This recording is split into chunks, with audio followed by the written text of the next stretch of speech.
Hello नमस्कार। तो आप लोगों को फिर से स्वागत है मेरे एक नए वीडियो में।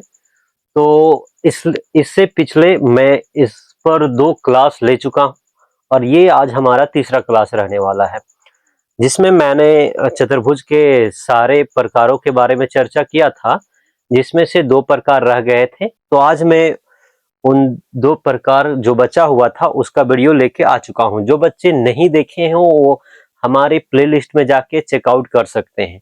तो चलिए शुरू करते हैं हर एक वीडियो के जैसा, टाइम को बचाते हुए। तो आप देख सकते हैं कि हमारे पास 2 टाइप है, एक समलम और दूसरा पतंग। ठीक है, तो हम लोग चर्चा करते हैं डायरेक्ट गुण से। मैंने बताया था कि हमारा जो डेफिनेशन है वो गुण में कवर हो जाएगा। तो चलिए करते हैं शुरू। गुण के बारे में देख लेते हैं क्या होता है। तो आप लोग यहां ध्यान से देखो, ठीक है, ध्यान से देखो क्या है। ये जो हमारा एक समलम का फिगर छपा हुआ है, ये भी हमारा समलम का फिगर है, लेकिन ये क्या है, ये क्या है। ठीक है, तो चलिए पहले गुण इसके बारे में देख लेते हैं, उसके बाद इसके बारे में चर्चा करते हैं। पहला गुण नंबर के बारे में देख लेते हैं। तो समलम में आपको देख रहे होंगे ध्यान से कि इसमें 2 जो भुजा है वो हमारा समांतर है। इधर बढ़ाएंगे तो कहीं नहीं कटेगा, इधर बढ़ाएंगे तो कहीं नहीं कटेगा, लेकिन जो 2 है इसको आप ऊपर लेके जाएंगे तो कहीं ना कहीं ये कटेगा। ठीक है, तो पहला नंबर पे यही आ जाता है कि इसमें 2 भुजा 2 भुजा समांतर होता है। क्या होता है? समांतर होता है। ठीक है, ये। और दूसरा गुण के बारे में आप देख लेते हैं। अगर हम लोग, ये हमारा समांतर रेखा है, ठीक है, और ये लाइन इसको कट कर रहा है, तो ये जो हमारा समांतर भुजाओं के जो ये तिर्यक रेखा है, एक तिर्यक रेखा, तो इसके एक ही कोनों की ओर का जो अतः कोण का योग होगा वो हमारा 180 डिग्री होगा। ठीक है, तो यहां से लिख सकते हैं कि समांतर भुजा का तिर्यक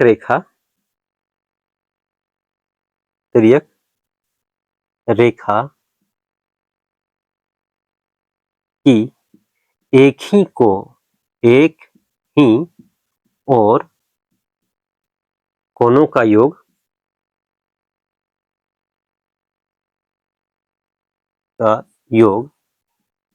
180 डिग्री होता है। क्या होता है? 180 डिग्री होता है। दिखाते हैं आपको फिगर में।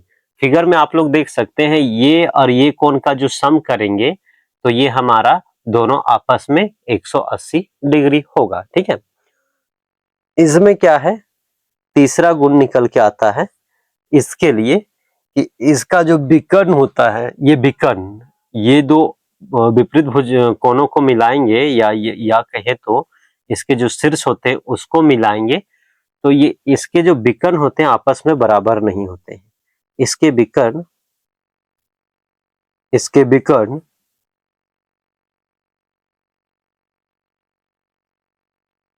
आपस में बराबर नहीं होते हैं, आपस में बराबर नहीं होते हैं।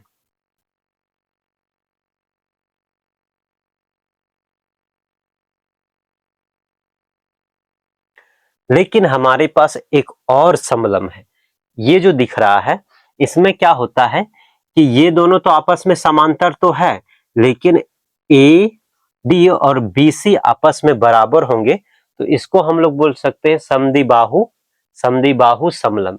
यानी कि अगर इसका जो टाइप हम लोग एक देख रहे हैं, प्रकार, तो इसके प्रकार में एक ये हमारा निकल के आ जाता है।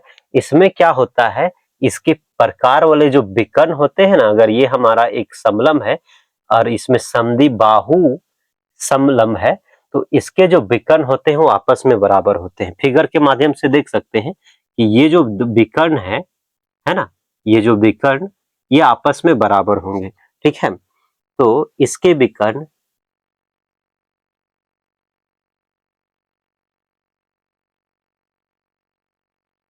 आपस में बराबर होते हैं, आपस में बराबर होते हैं।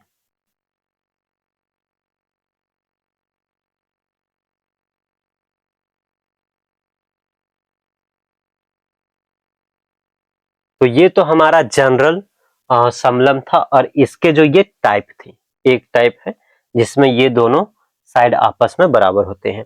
अब हम लोग चलिए अगला टाइप में देखते हैं। हमारा जो चतुर्भुज का अगला जो और लास्ट टाइप है वो हमारा पतंग है। क्या है? पतंग।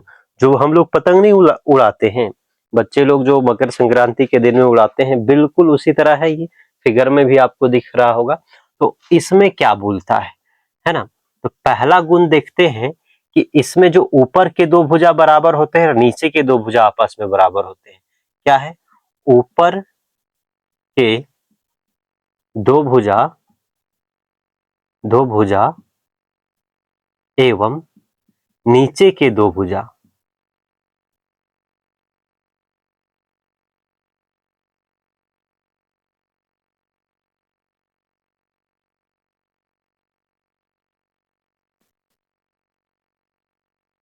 होते हैं। दिख रहा है? बराबर होते हैं। फिगर में भी दिख रहा है, यानी कि ये वाला साइड और ये दोनों आपस में बराबर होंगे, ठीक है। और फिगर में क्या दिखाई दे रहा है कि इसके जो विकर्ण है वो बराबर नहीं होते हैं, लेकिन जब ये प्रतिच्छेद करते हैं तो एक दूसरे को 90 डिग्री पर प्रतिच्छेद करते हैं। क्या है कि विकर्ण बराबर नहीं होते हैं, बराबर नहीं होते हैं, नहीं होते हैं, लेकिन एक दूसरे को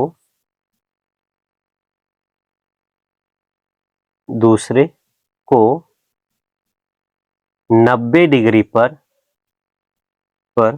प्रतिच्छेद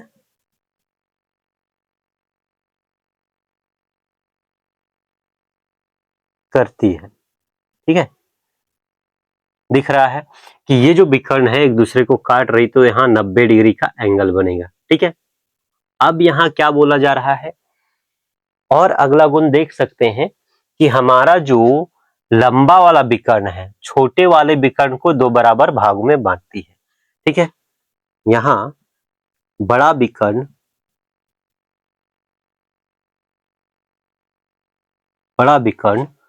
छोटे विकर्ण को